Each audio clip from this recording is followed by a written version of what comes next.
제가 이제 정신과 의사를 50년을 하면서 자살을 방지해야 되겠구나. 2022년도에 LA에 자살한 걸 통계를 보니까 아시아 사람들의 3.4%가 자살을 했는데 인도 사람, 필리핀 사람, 월남 사람, 중국 사람, 이 사람들이 우리 한국 사람보다 훨씬 많습니다, 숫자가. 근데 그 사람 전체가 자살한 거에 반이 한국 사람이에요. 특히 노인들, 한국 노인들이 많이 자살하십니다. 외로우신 데다가 이제 배우자하고 헤어지시거나 그랬는데 병이 심해지시고 걷지 못하게 되시고, 그러면 이분들은 그냥 자살하십니다. 더 살고 싶은 욕망이 없어지니까. 주위 분들이 좀 도와주세요. 교인들도 도와주시고 옆집에 사시는 분들 좀 챙겨주시고. 그래서 이걸 시작했습니다.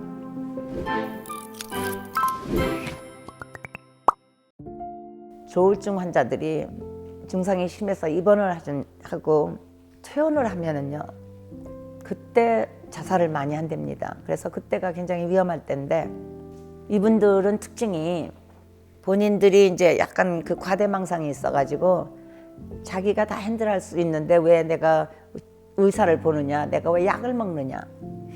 그래서 대개는 강제 입원 아니면 참 입원이 힘든답니다. 환자들이 막 그 폭력 쓰고 뭐 자살하겠다고 위협을 할 때는 꼭 경찰을 부르시든지 어떻게 해서라도 입원을 시키시면은 약을 먹든지 주사를 맞든지 하면은 생각하는 것에서 망상을 없애주고 과대망상이 없어지니까 본인들이 약을 써야 되겠다는 걸 압니다. 그래서 한 번을 입원을 하시면은 그다음에 약 쓰기가 좀 훨씬 쉬워지는데, 그 정신과 이제 의사가, 이분이 환자들이 그다음에 연락도 안 하고 그러니까 자기가 바쁜 시간을 내서 그다음에는 널스들이나 소셜워커의 도움을 받아가지고 환자들이 퇴원하자마자 편지를 보내기 시작했습니다. 간단하게. 나중에 어떤 환자가, 몇 명의 환자가 그러더래요. 자살을 하려는 순간에 그 편지가 와서 자살을 못했다. 그리고 그냥 그다음부터는 약을 쓰고 내가 새로운 삶을 시작했다. 이런 말들을 많이 하더랍니다. 이 한 장의 편지, 그 여러분들이 보여줄 수 있는 뭐 조그만 작은 인사, 조그만 저녁 식사 대접, 이런 것들이 어떤 분에게는 새로운 삶의 시작이 됩니다.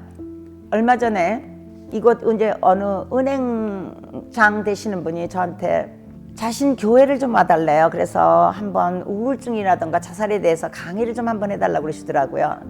그 교회를 갔더니 아시아인들도 있고 백인들이 많고 라티노들도 좀 계시고 한국 분도 몇 분 계시고요. 근데 이제 그 교회에서 바로 얼마 전에 장로님이, 거기서 굉장히 교회에서 오래 심호하시고 존경을 받으시던 장로님께서 갑자기 자살을 하셨답니다. 다른 교인들이 너무 타격을 많이 받은 거예요. 그래서 어떤 분은 그런 얘기를 하시더라고요. 금요일 날 밤에 자기한테 전화가 왔대요, 그분한테서. 토요일 날 밤에. 그래서 장로님, 제가 지금 바쁘니까 내일 아침에 전화 드릴게요, 이렇게 말씀드렸대요. 근데 그 밤에 돌아가신 겁니다. 그래가지고 이분이 막 통곡을 해요.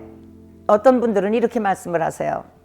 아니, 쟤는 무슨 자살할 애가 아니지. 보통 때 내내 웃고 뭐 지가 할 거 다 하고 그러는데 무슨 자살이야. 이렇게들 말씀을 하시거든요. 그 장로님도 제 생각에는 직업을 잃어버리신 지가 한 2년 됐었대요. 은퇴 직전에 계신 분이었죠. 그 2년 있으니까 부인이 떠나셨답니다. 그러고도 겉으로는 이분이 장로님과 같이 할 일 다 하시고 나타낸 거는 아니죠. 근데 속으로는 이제 본인이 많이 가슴이 아팠던 거죠. 그 특히 이 백인 노인들은 남자들이 굉장히 자살이 많습니다.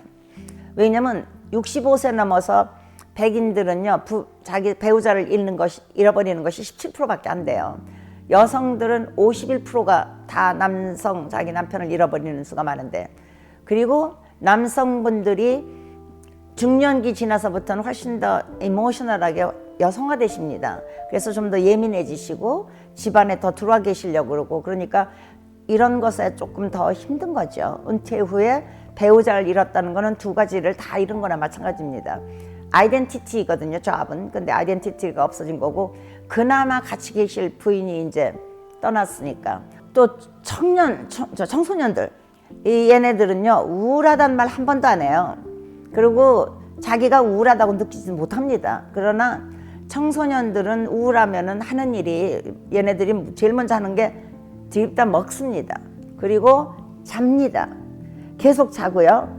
그 다음에 바깥에 안 나가요. 친구를 안 만납니다.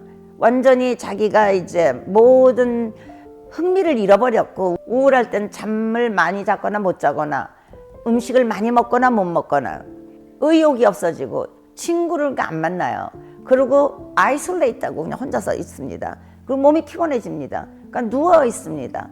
이런 거는 뭐라 그러냐면은 귀찮다, 그 다음에 지루하다, 재밌는 게 없다. 얘네들이 하는 말인 이게 마스크가 돼서 나오는 겁니다. 우울이 어떤 마스크를 쓰고서 나오는 거지, 그냥 보통 우울증하고는 다르기 때문에 이게 힘들고요. 그 디텍트가. 알코올릭 있는 분들도요, 보통 때 술을 많이 마시던 분이 보통 때는 뭐 말도 잘하시고 굉장히 괜찮습니다. 그런데 이런 분이 갑자기 무슨 직장에 무슨 문제가 생겼다던가, 부부가 문제가 생겼다던가, 이런 분들이 그게 생기면 그 다음에 이게 탁 떨어지니까 그냥 자살을 해서, 우리가 생각하기에 자살하는 사람은 뭐 하루 종일 일주일 내내 울고 앉아서 우울하다고 그러는 사람이 우울한 거라고 생각하는데 천만의 말씀입니다. 더군다나 바이폴러 디스오더는요, 우울하다고 하는 거는 약간이고 더 심한 거는 불안증입니다. 계속 불안하고요, 분노입니다. 화가 많이 나고요, 때려 부시고요. 게다가 이제 우울하고 불안하니까 자꾸 마약 씁니다. 마리화나 쓰고 코케인 쓰고 술 쓰고 오피움 쓰고, 이러다 보니까 뭐가 어떻게 되는지, 자살을 할 건지 안 할 건지 부모들로서 알 수가 없죠.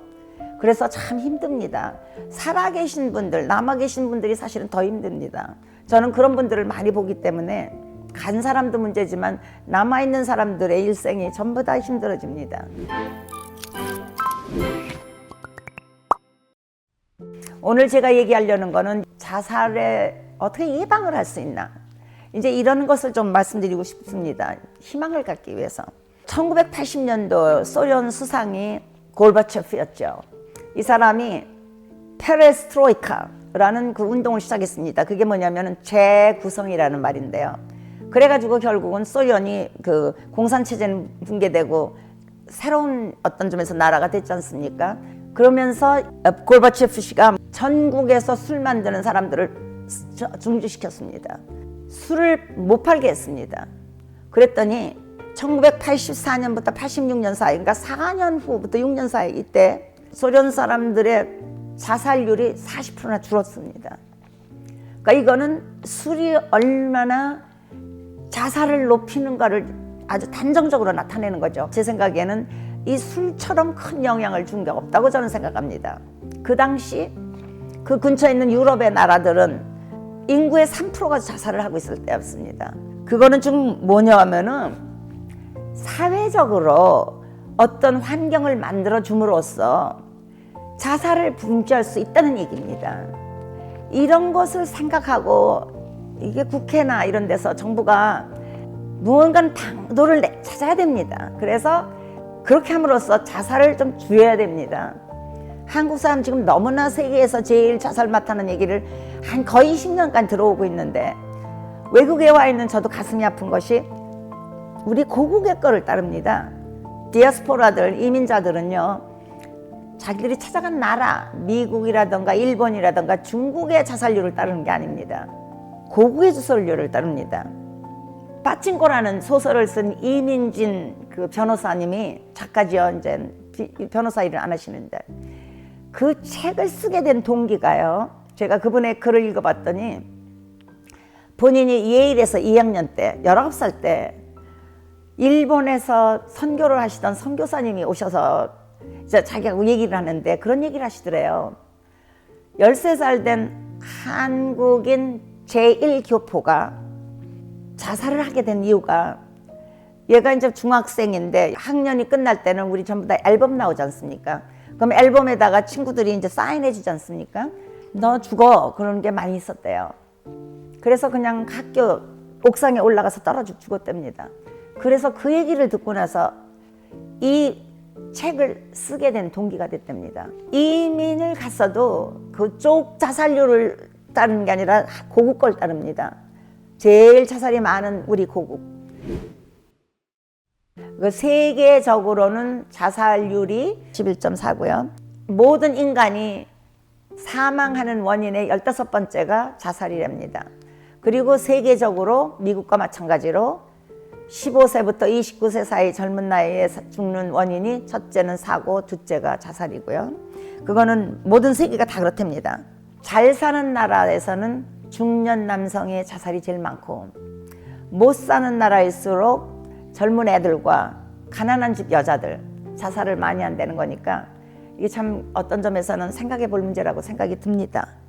미국은 그 전에 12.6이었는데 지금 내 생각에는 한 14로 올라간 거로 압니다. 그래서 LA 카운티의 그 3명의 슈퍼바이저들이 당장 뭘 시작했냐면요, 학생증 그 바로 밑에다가 전화번호를 적어놨습니다. 자살하고 싶은 생각이 있으면 988한테 전화를 해라. 전화를 하면은 24시간 일주일 7일 내내 학생이든지 어른이든지 누구나 같이 얘기를 해줍니다. 자살이란 게 뭡니까? 도움을 받기 위해서 cry for help입니다. 너무 사는 게 힘드니까 도와달라는 거거든요. 그러다가 다시 살아나면 참 다행인데 그냥 가는 수가 많으니까 그게 문제지만, 988을 돌리면 여기서는 누군가와 이야기를 할 수가 있습니다. 그리고 그분들이 앰뷸런스를 보낼 수도 있고 위험하면은 어디로 가라고 알려줍니다. 그래 가서 도움을 받을 수 있게 하는 거. 한국은 제가 그 전에 2007년도에 나왔던 그 교과서에 의하면은 28이었습니다. 근데 지금은 제가 알기로는 26, 조금 좋아지긴 했는데 아직도 OECD 국가 전체 평균 자살률의 2배로 알고 있습니다. 그 이민자들이 이제 자살이 꽤 많은데요. 지금 그 한국같이 고국에서 온 사람들, 그 사람들이 아까 제가 말씀드린 것처럼 이제 독신이 되거나, 그 독신이 된 거는 이제 뭐 이혼이나 사망으로 될 수도 있고, 그때까지 결혼을 한 번도 안 했을 수도 있고요. 그 다음에 실업을 했거든. 그 다음에 이제 성소수자들, 게이나 이런 그 젠더 문제가 있는 분들, 그 사람들은 항상 외롭거든요.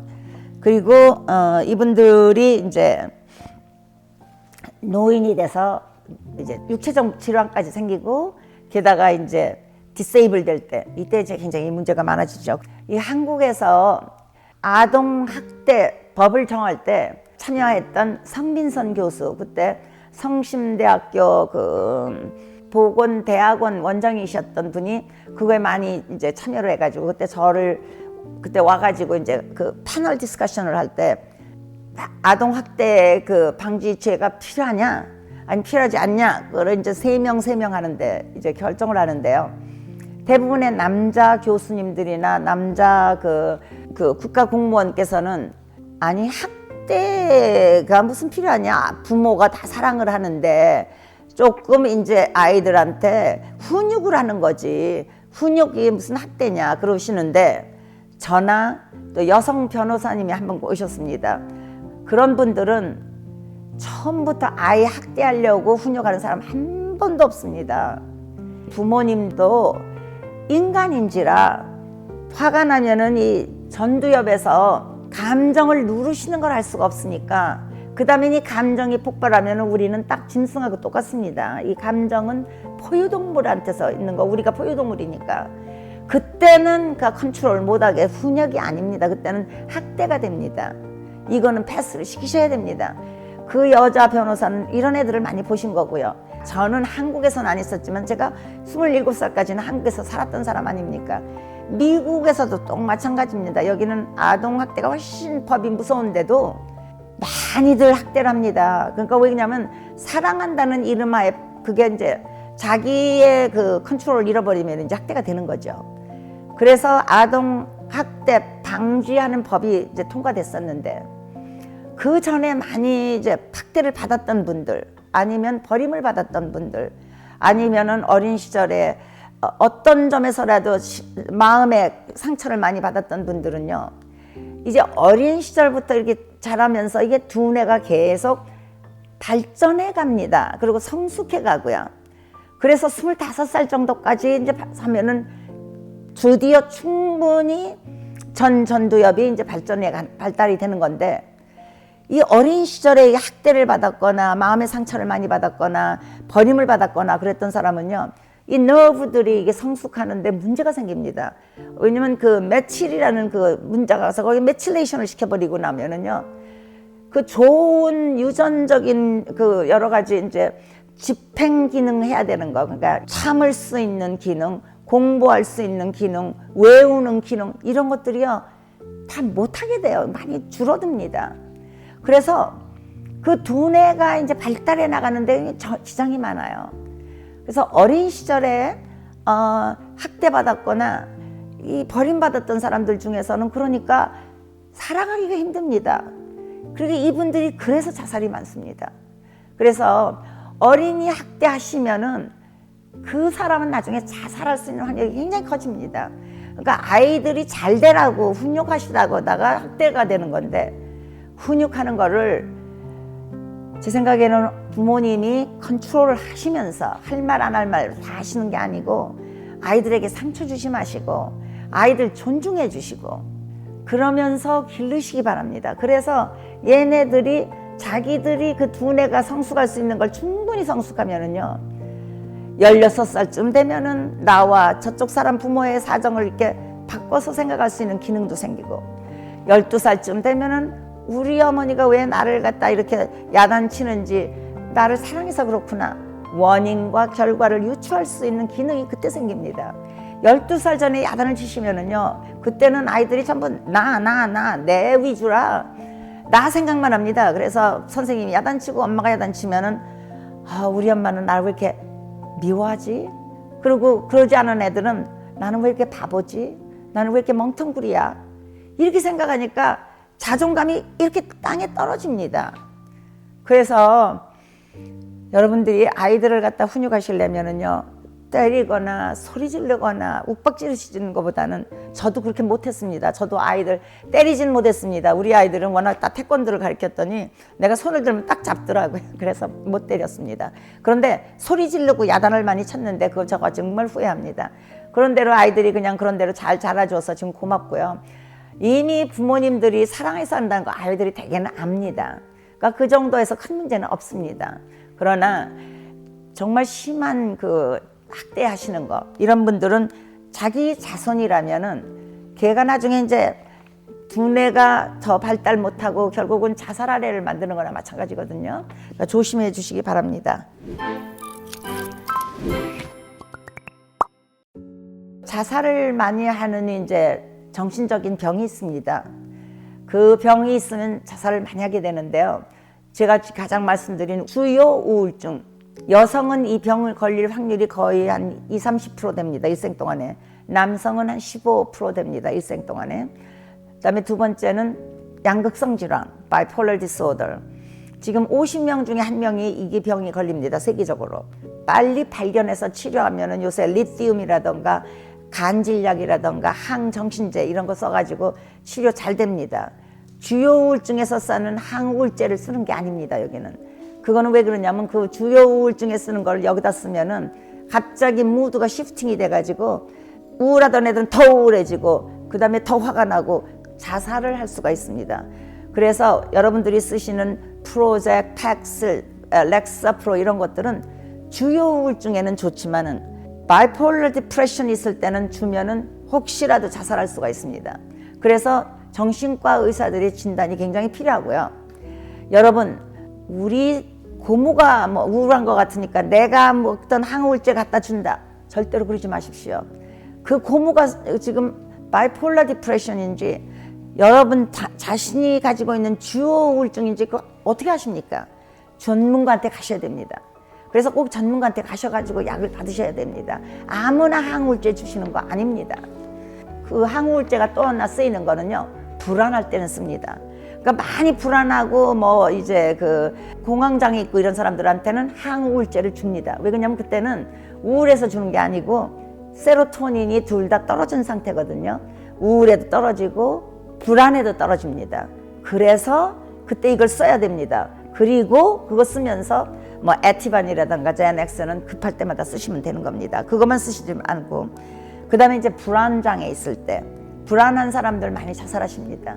특히 공황장애가 같이 오는 뭐 바이폴러 디스오더라든가 공황장애가 같이 오는 우울증이라든가 공황장애가 같이 오는 범불안 장애라든가 이런 것들이 있을 때 많이들 자살을 하게 됩니다.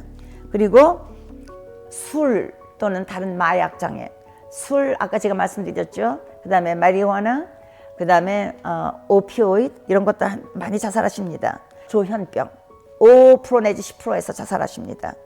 그 다음에 섭생장애, 거식증, 폭식장애 이분들은요 아주 문제가 많으십니다. 이분들은 강박장애도 있으시고요. 셀프 이스팀도 굉장히 낮으시고요. 굉장히 문제가 많은 분들입니다. 그래서 이분들은요 병원에 입원시켜가지고 어떤 분들이 이렇게 잡아내야 됩니다. 그렇지 않으면 막 자기를 이렇게 어떻게 할 수가 없어가지고 가서 막 운동해요. 그럼 또 다시 쫙 그 몸무게 떨어지는데 왜 그러냐면요 우리 감정은 태어날 때부터 가지고 태어났고 이건 짐승 같은 거니까 우리 안에 있는 짐승입니다. 그리고 요거는 우리밖에 없는 겁니다. 이게 포유동물은 없는데 우리는 인간이기 때문에 여기가 있는 거는요 뭐 멍키는 뭐 한 10%, 개는 뭐 이거 한 3% 있는데 우리 인간은 이게 굉장히 100% 발달된 포유동물이거든요. 근데 인간과 포유동물이 싸우면 누가 이깁니까? 이 포유동물이 이기죠. 감정이 이깁니다. 그래서 사랑하는 아들을 갖다가 어뷰즈하는 것도 이게 졌기 때문에 얘가 막 저거 돼서 하는 거고요. 이 섭식장애도 많은 경우가 그겁니다. 내가 먹고 싶은 거를 이게는 배가 고파서 먹는 게 아니에요. 이 폭식장애는요 배가 아플 때까지 먹는 거거든요. 아파서 도저히 못 먹겠다 그럼 그때 토하면서 그만두는 건데 어린 시절부터 자기가 조절하는 걸 여기서 배웠으면 되는데 조절을 못하는 거거든요.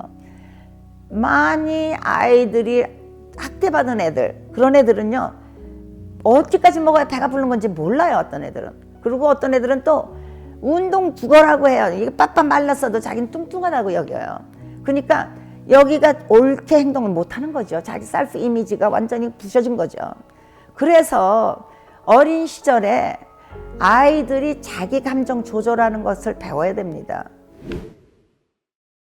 그 다음에 인격장애들, 특히 이제 경계성 인격장애라던가 반사회성 인격장애라던가 이런 사람들이 특히 반사회성 인격장애는 범죄가 많거든요. 도박 많이 하거든요. 이러다가 그냥 자살하는 거죠. 그 다음에 이제 육체의 병도 만성적이고 오래되면은요.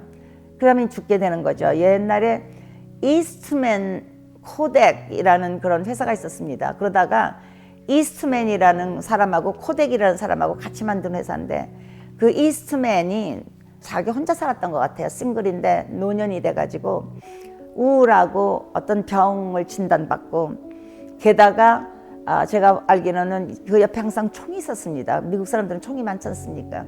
그래서 자기가 총으로 자살했습니다. 그래서 그 다음부터는 이스트맨 코덱이라는 말을 안 하고 그 필름 회사가 코덱이 됐죠. 지금은 이제 젊은 사람들은 그게 무슨 소린가 하죠. 이게 필름 회사였으니까 지금은 전부 다 디지털로 하지 않습니까? 그게 이제 저희 같이 나이가 든 사람들은 옛날에 그런 말을 많이 들었었죠. 그래서 이런 병이 있는 사람들도 자살을 많이 하지만 주요 우울증이 있거나 그래가지고 많이 회복하던 사람들이 갑자기 술을 마시고 게다가 이제 육체의 병이 생기면은 특히 이제 노년에 이런 분들은 자살할 가능성이 많고요.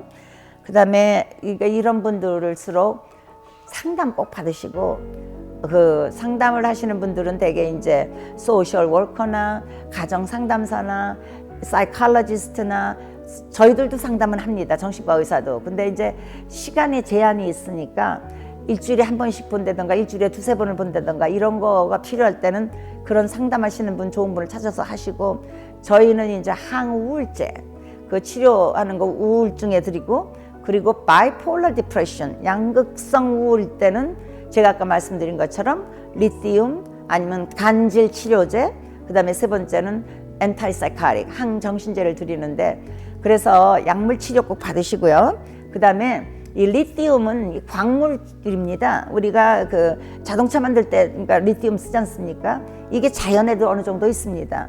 그리고 이게 참 좋은 일 하는 것이 매닉한 사람들한테 매닉한 거를 갖다 이렇게 치료해주고, 매닉했던 사람들은 그 다음에 이제 디프레션으로 가거든요. 근데 그런 것들을 이렇게 막아줘요. 그래서 리튬이 참 좋은 약이라, 이 자살이 많은 그 어떤 그런 도시에서는요, 상수도 물에다가 이 리튬을 풀어서 내보냅니다. 이 리튬이 제가 그랬죠, 자연에 들어있다고. 그러면은 그 도시의 자살률이 많이 줄어들었습니다. 그만큼 이게 효과가 있는 약입니다. 그 술이나 마약이 굉장히 무섭고요. 그래서 그런 것들 먼저 이게 듀얼 다이그노시스가 있는 분들이 많습니다. 우울증과 술. 이럴 때는요, 술도 치료하고 우울증도 치료하고 동시에 같이 해야 됩니다. 그래서 이거 하고서 나중에 이거 한다, 그럼 말이 안 돼요. 왜 그러냐면은 치료가 안 됩니다. 여러분, 정신과 치료 먼저 하고 이제 술 끊는다? 어떻게 그게 되겠습니까? 술을 마시면서 정신과 약 먹었다가는 이 호흡을 못 하는데요. 두 가지가 다 센트럴 너버스 시스템 다운어라. 이 약을 쓰시려면 술을 끊으셔야죠. 그래야지 약을 쓸 수도 있고, 그래야 돌아가시질 않죠. 그래서 이제 이거 약물 치료 꼭 하시고요. 심리적으로 I am okay라고 느끼시고, 약물 치료하시고, 운동하시고, 좋은 음식 꼭 드시고, 그 다음에 사람들 만나셔야 돼요. 혼자서만 있어가지고는 그게 힘듭니다. 나를 만나서 누가 나를 칭찬도 해주고 나를 뭐 꾸중도 하고 여러 가지 일이 있겠지만, 인간은 인간을 필요로 하니까 사회적으로 계속 이렇게 하시고, 가정 지키시고요. 가정이 가장 중요한 우리의 소셜리제이션 장소죠.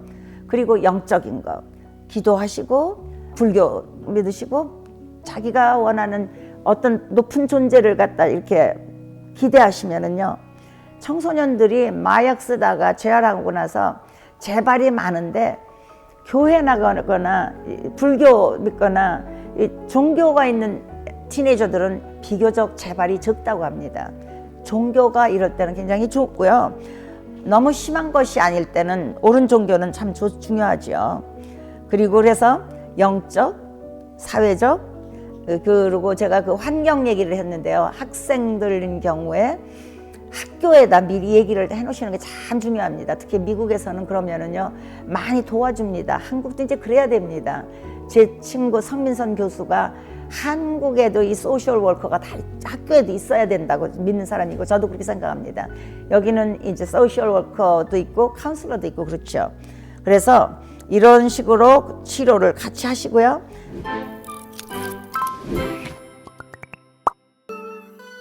한국에서 술, 그 다음에 많은 주의산만증 치료가 안 되는 것, 그 다음에 바이폴러 디스오더 진단이 잘 안 되는 것, 이 세 가지가 저는 제일 큰 자살의 원인이라고 보기 때문에 오늘 제가 생각한 것을 조금 긴 시간에 말씀드렸습니다. 오늘 말씀드린 것이 유익하다고 느끼시면 좋아요와 구독을 눌러주시고 알람 설정해 주시면 정말 고맙겠습니다. 안녕히 계십시오.